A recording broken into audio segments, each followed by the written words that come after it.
Thank you for watching Meatsauce Monty. I'm Matt Montgomery. He's Paul Meatsauce Lambert. You can tell that this is a very special week for us. Paul, are you here? I'm here, yeah. Yeah, it looked like you were. Well, I was saying that this is such a special week for us.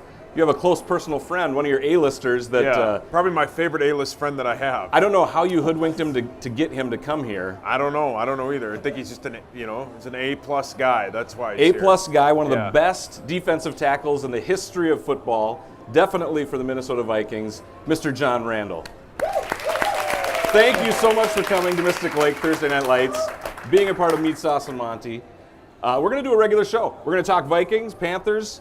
We will talk, obviously, a lot about you and your career, Hall of Fame career, and then we'll also get some honest opinion of what's going on in the league. So you keep up with things. You're fired up. You got that energy that you're known for. I got it. I'm ready to go. You're ready to go.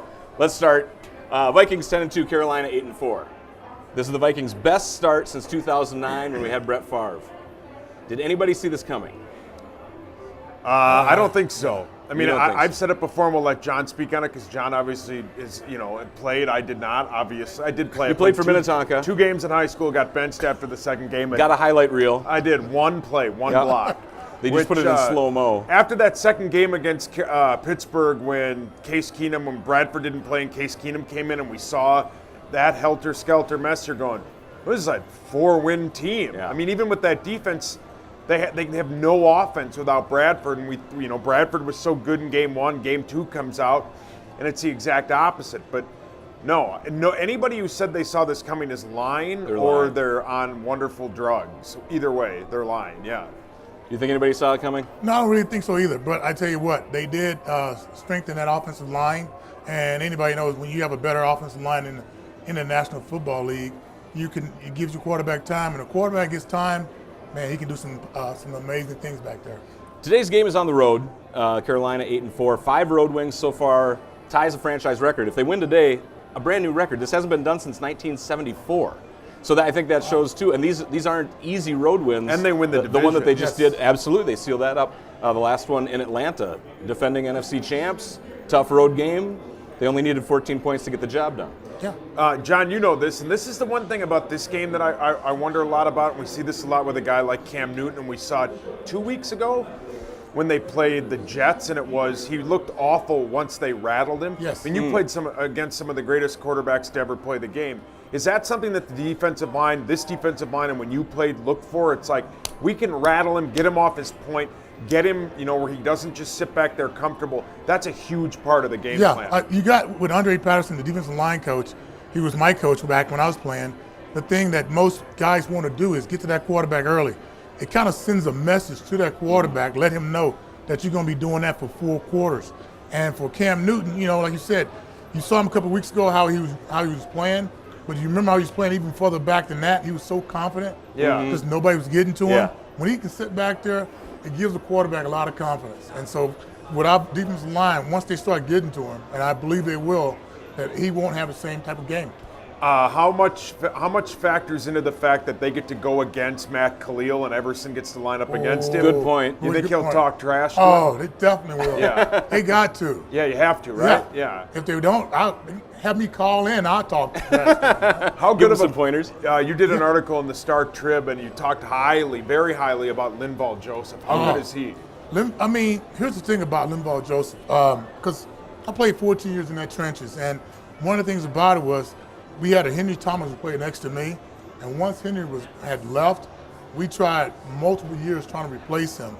We had guys we traded for, guys we drafted, and when you can play that run up the middle, that really makes it easier for those pass rushers. It gives you confidence that you know that he's doing a job that not many guys want to do, because when you tell a guy you want to play the run or you want to play the pass, most guys are putting their hands up for the pass, but when you got a guy who sits there and does his job day in, day out, and like I would describe him as not a man, but he's men.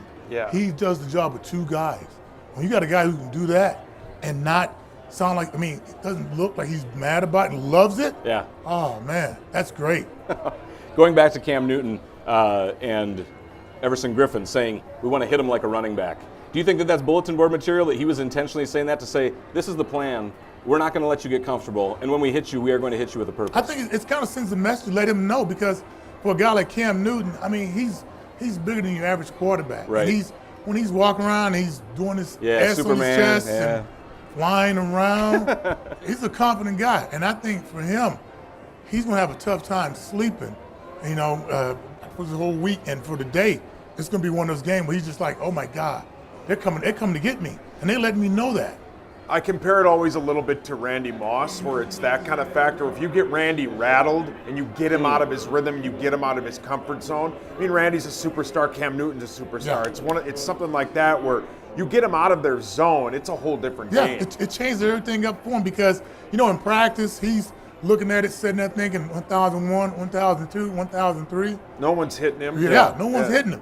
But all of a sudden, we call it getting popped. He's sitting back there going, okay, I got to get rid of this thing quick. And that all of a sudden sends the line to the offensive line. And that's when you have the little bickering going on, offensive line between him, telling him to block, going to the sideline, telling the coach, we got to do something. They're getting mad. Khalil turns into the turnstile, and then everything blows up. Is there anybody on the Panthers offense that we need to be afraid of other than Cam?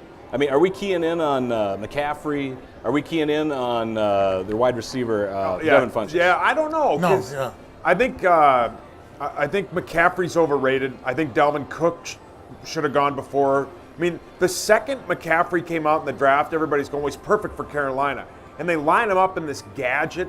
I think he's a tad bit talent-wise better than Jet McKinnon. And that's not a slight on Jerick McKinnon, but that's kind of what they've got. He's not an every down back. But put him in the slot, move him he around. can move around, but that's about it. And Funchess is okay, but it all keys off of Cam. Once, as John said, and John knows better than anybody, once they get Cam rattled and he starts yelling, you want him yelling and getting upset. Because if he's flying around the field, he's tough to stop. And we saw that in that year they went to the Super Bowl. He was confident the whole year. They had a great offensive line in front of him. And, there's nobody better that knows his tendencies in Matt Khalil than his former teammates, and they'll get under his skin. And we're talking about Matt Khalil. I mean, we're not saying Matt Khalil like he was all world. I mean, we saw a lot of flaws in him. A lot. We saw him at his worst, I believe. Yeah. I remember that game against Arizona when beat him with the spin move. Freeney. Oh, I mean, just right by him. And won the game. Yeah, lost the game for the Vikes. And everybody who knows anything about football knows Dwight Freeney has a spin move. That's his only move. Yeah. He made a career out of it. Yeah. And he blew right by him and tackled Teddy and ball game over. Yeah. That was it. And they'll know they'll go after him often. Another A-lister, another buddy of yours, Kyle Rudolph. I think quietly is one of the best tight ends in Viking history. Last week he gets that touchdown. He's got 35 receiving touchdowns in his career. He's fifth all time in receptions for receiving touchdowns behind Chris Carter, Anthony Carter, Randy Moss, Sammy White. He just goes about so next time he's golfing, you can tell him to pay up. We both played with him, so it's I know. Big of a deal. He quietly goes about it. You love a teammate like that. I'm sure John can talk about it. You love a teammate that he goes about his business. He's not in the paper.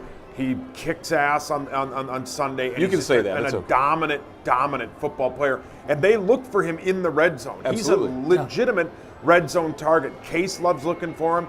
He's always seems to be open. That shake move he kind of put on that guy to catch that touchdown. Yeah. He's just a great all-around guy. And on that Latavius Murray run, he was one of the lead blocking guys in that play. He's an all-around dynamite football player. He kind of reminds me of a Jay Novacek. Yeah. He's, where he always, you look in the game, next thing you know, he's catching the pass. Yeah. He's catching the pass, and that's I mean, for us, it's really just an outstanding thing to have. I mean, like you said, he's a guy who's out there playing. We call him a guy, where you just look up, he's doing his job, he's getting the numbers, and it's just a great thing. Staying with the passing game, Adam Thielen, a stat that stuck out this week. He's got 27 receptions on third down alone, and 21 of those times it's converted into a first down. What is the rapport with him and Case Keenum? To be hooking up, third down, it's like he's got a sign that you think the defense would say, where is he? Double up on him, pay attention. But he still gets open. I think he's open. He's open, but I think the thing is, Case Keenum, same way Adam Thielen thinks about it, I'm not supposed to be here. You're not supposed to be here. Hey, they're working together, and it's a great thing.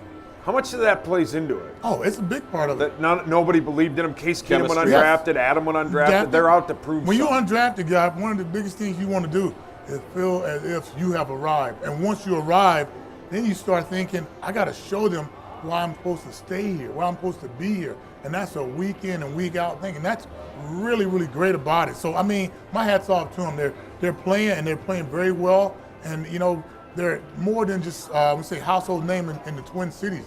They're known all around the country. He's Everybody. the second best receiver in the league. Yeah. I mean, that move he put on to win that game, that third down against Atlanta, that Oh, won yeah. the game. Yeah. Absolutely. How do you not know that, too, as a defensive player? He's going one way. Yeah. He runs, he's Went to one the of middle, the best boom. route runners in the game, and he won the game.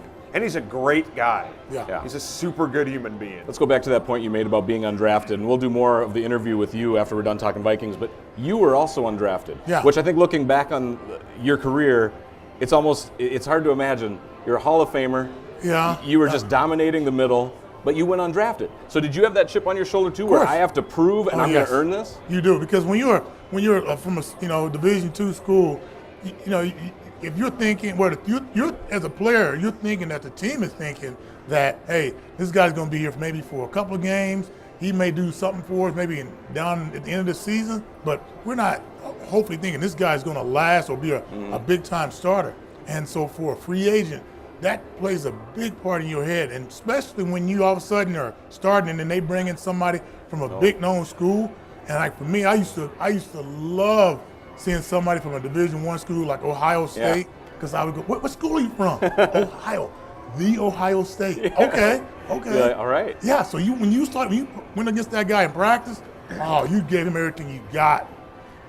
Did you use the same motivation against your teammates then to make you a better player? Like when you said they come in and you're like, we're competing for a job here. This guy's from a big school. You have to. You have to. One of the things that Randall McDaniel, Hall of Fame guy, told me was, you work on it in practice. Because when you get in the game, it's a lot easier because you have worked on it in practice. And in practice, you're going against people that they know what you're going to do. You know what they're going to do. So that makes it that much harder. Okay. And once you get on the field, it should be working a little bit easier. Because the other people don't know that. They don't know you. We'll get a couple more things in here. We'll do our picks at the end of the show. But if you want to do your picks, come here on a Sunday morning, Mystic Lake. Make your picks. You can win. There's a progressive slot. You get some free play there. Progressive pot at the end of the season. And for the home games, you get a free ride down to the bank. US Bank Stadium, obviously a fantastic facility. So come here, make your picks on Sunday morning. Mike Zimmer, he was quoted this week saying they're playing clean. They're the 13th least. They're right in the middle, but it doesn't seem like this year that they've shot themselves in the foot on offense or defense. They're playing fairly clean. You think that makes a difference? It doesn't kill the mojo? Yeah, well, I was watching the game against the Raiders. The Raiders were playing somebody, and they said last year that the Raiders were almost like leading the league in penalties. And they said they're doing the same thing this year, but they're not making the plays. But when you start making mistakes, I think Tony Dungy used to say, if you make one mistake on defense, that's 11 mistakes. Game's over, and you keep giving them chances. So when you give the other opposing team less chances, that just makes it so much better for you. Paul, are you still awake? Yeah, I can tell you. And I thought that's a perfect example because that's what happened in that Pittsburgh game where B-Rob got that offsides on a fourth down when Roethlisberger caught him, got the hard count, they jumped offsides, they marched down and scored. So it's stuff like that. Yeah. And I don't think they've really done that since. And they lost that game, obviously, with their backup quarterback. And they had a couple mistakes like that against Detroit, but they've played clean football all the way through. Yeah. And it's unbelievable to watch. And somebody made the comment today to me about this squad. They were in the locker room on Thursday and said that for the first time all season, there's kind of this like, wait a minute, like, this is serious now. Here. Like, it's always serious because it's a job and it's a career and there's a lot of money being made, but there's no joking around. Everson's not, he's a fun-loving guy, but when you play like him, you can be, but they're all buttoned down. I mean, John, how much do you think that they had a meeting or somebody said, or they know that they're like, wait a minute, the bye we week could get stuck home around. Field advantage throughout the playoffs and we could play the Super Bowl at home. They know that, even though they don't say well, it, I think right? that goes back to Zimmer. I mean, I think that's the type of approach he brings in as a head coach. I mean, he's kind of like a no-nonsense guy. Like, hey, here's what we got to do. And I think it all plays a factor. As the season continues on down, this time around like Christmas, and I'm going to tell you, everybody starts thinking about it. Yeah. This is the part of the season where you kind of like, you've been fighting it out in October and stuff, but gets down to December, everybody's still trying to stay healthy, that you know that you can do some things in the playoff. Well, and they're in control to punch their own ticket for home, to win the North, host at least one, and then know that if they can get home throughout with the Super Bowl, that's 3 games. That's all it takes. Real quick, Greg Olson, a few weeks ago, week 11, when he was on the broadcast team with the Rams, and everybody's fighting, saying he shouldn't be doing this. Why is the league letting him be there? That story has disappeared. Nobody's talked about it this week. Why? Well, I don't know. He was hurt last week. But they think he's coming back this week. Yeah. Even if he was hurt, he was in on the meetings, any intel that he got that he could share with his team. As I said from the very beginning, this would never have happened to Dallas. This would have never happened to New Bill England, Belichick. It would have never happened to any of those teams. The league wouldn't have allowed it. So it's just stupid. I mean, I can't imagine as a Why is nobody player. bringing it up? Why did the story die 3 weeks ago? I don't know. That's a good question. Thank you. That's a very good. I don't know, because they're 10-2 and they got other stuff to worry. notes. They got other stuff to worry about though. They can be. Yeah. I mean, they can beat You him can at beat their him own even if game. he knows Yeah, stuff? even if he knows what they're doing. You know what makes a great coach? I can beat you with your guys, and I can beat you with my guys. Last question. A win for the Vikings today. Does that help the Packers? The Packers are taking on the Browns. Let's just assume. Let's assume here. Aaron Rodgers gets healthy. He's not playing today, but let's say they beat Cleveland because Cleveland's 0-12. Do we help Cleveland if we beat Carolina? Try to knock them out of the wild card spot and open the door for Aaron Rodgers to come back next week when they play Carolina? That's a good question. My stone cold lock of the season. Stone cold lock of the season Is the Browns will beat the Packers. How much money do you have on Vegas? You've had a few weekends I bet there. Mark Rosen $20 that they'd win. Hey, They'll beat a the whole Packers. 20? Well, I'm just because Rosie wouldn't Could bet get a anymore. sleeve of balls at a golf course. Brett Hundley's hideous. Yes, And he's- defensively, they're a bad football team. That's everybody forgets. I mean, a good quarterback will make up for a lot of warts. But defensively, you're going to tell me that, let's say they're the 6th seed. They're going to go into New Orleans and win in a playoff game? There's no way. No. Defensively, they can't stop them. Yeah. Aaron Rodgers is great, but they're defensively, they're a mess. Their offensive line's a mess. They have no running game. Yeah. You think Cleveland too? Well, Cleveland will beat them. Aaron Rodgers, I mean, he's great. I know he's got that relax. Yeah. But he's just one man out there. Yeah. Nice. Same thing. They hit him. Anthony Barr hit him and then discount double checked him when he was laying on the ground. He has to, even though and John, he's got that injury. He still has to fall on that shoulder. He's thinking about it. Yeah, he's thinking about it's it. like a knee. Yeah. He's not going to come in and just light the place up. All right. I mean, he looks like great it. You're in very practice. anti-Packer. I hate the Packers. Who here hates the Packers? Everybody? Yeah. I think everybody. Oh my God. So how many times did you sack Brett Favre? Well, that's what we were. Not enough. Was he your favorite guy to hit? Was it the rivalry, or was it more? It was a rivalry. Okay. I mean, yeah. So you were up for those games. Every Packers. That was it. Oh my God. I mean, obviously you were known for being intense. Passionate's a word. We're talking like the eye makeup, just the chatter. I mean, if somebody Googles your name and they go on YouTube, there's a video that's like 40 minutes long, and it's you saying the funniest things. Some stuff gets beeped out. Sometimes you're barking like a dog. Well, you're throwing punches to the air. How did you get yourself so excited? Well, first of all, in war, things will be said that we can't take back, Yeah, the cameras were everywhere back then. No, but it was just, we just kind of fell into it. Guys was getting in the locker room, trying to get all fired up for the game, and you look over, you see your teammate not really feeling that game day, and it sometimes helps guys out. Sure. And as one of the leaders, we always wanted to keep guys motivated, push guys, and it just kind of, one day we were messing around, and that's how we got the face paint, and it just kind of grew from there. How much of the undrafted status played into every game you played in? Meaning, like you said earlier about how this could leave at any moment. I could get hurt. Yeah. They could replace me. Everybody's replaceable. It for me. That's how really I got started reading the media guides, because I would grab a media guy and I'm trying to figure out, is there another guy in here from Texas A&I? Is there another guy on some other team? And as I'm going through it, I'm like Ohio State or could be a UCLA, a USC, and I'm like, what is it that makes these guys so much better than me? Yeah. Just because I'm from a smaller school and I'm a small guy. And so you walk on the field and all of a sudden, it was just kind of like this one day I was out there and I just looked at one of these guys. I'm like, he's from some big school. Okay, you know what? I'm just going to make it my job today just to ruin his day and tell him, and he was, after the game, I'm telling him, your school sucks. It doesn't, it's not like my school. And he was like, what did I do? What did I do here, man? Yeah. Where did this come from? But it's when you're from a smaller school, you hear these guys go, man, I'm from Division I school and this and that. But yeah, every week it really just pushed and motivated me to go out there and play as hard as I can, because I said, you know what? I don't think I'm going to be here that long. Yeah, and next thing, that turned into 14 years. Yeah, 14 years. And I was like, 11 with the Vikings. Yeah. When you were trash talking, obviously you intimidated some people. You gave a good example talking about their school. Did anybody ever give it back to you to a point, I don't want to say that made you afraid, but made you just kind of pause and say, this is my job. I'm the one saying these things. Yeah. Did anybody ever work it back to you? Yeah, there was a guy, Really? it happened in Green Bay. I was going against this guard, and I told you the story how this guy, he started trying to give it to me. And I'm like, I had read his bio, read all his information, and I was trying to be cool about it, didn't want to start anything. And all of a sudden, you just kind of go, you know what? Okay, he wants to do this today.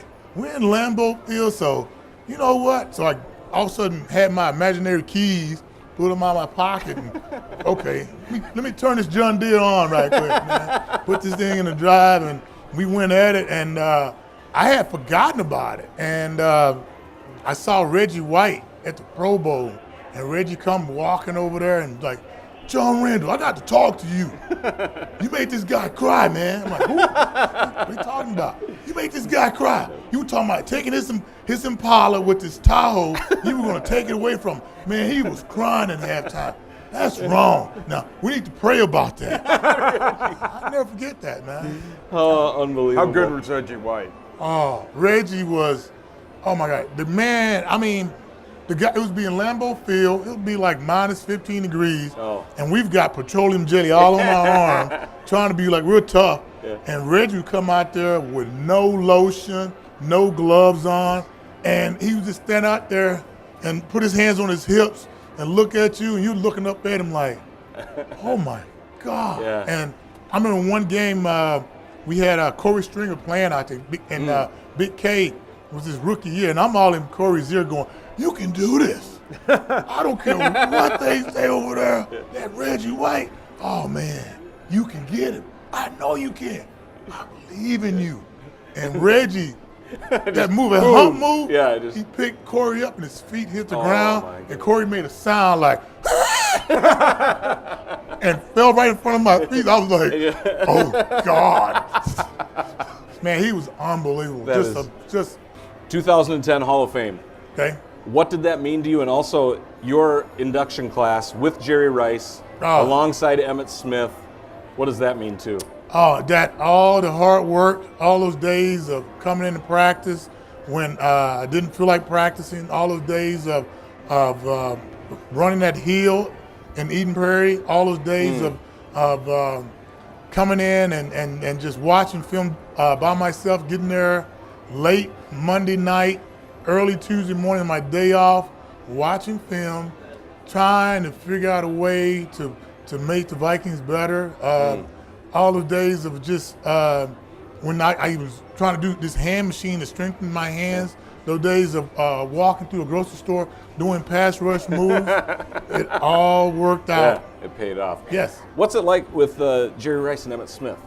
Are you guys your induction the same year? Are you buddies? When you go back to Canton, do you sit by each other? The funny thing is, Emmitt, oh my God, Emmitt and I and Emmitt's son, like this year down in Canton, we're hanging out, but yeah, Emmitt texts me about just the most bizarre things.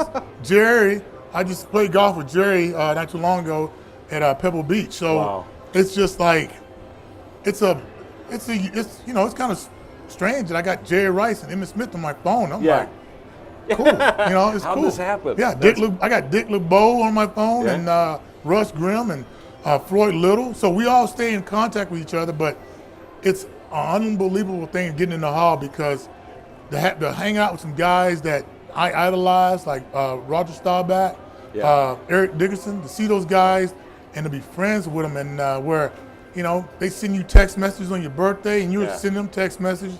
Man, it's pretty cool. Last two for me. Randy Moss, first ballot Hall of Famer. That's who I'm betting on. That's when because I was asked this question from the NFL, and it was like, what are you looking forward in next year's Hall of Fame? I said, I'm looking forward to seeing another Viking being in there, Randy Moss.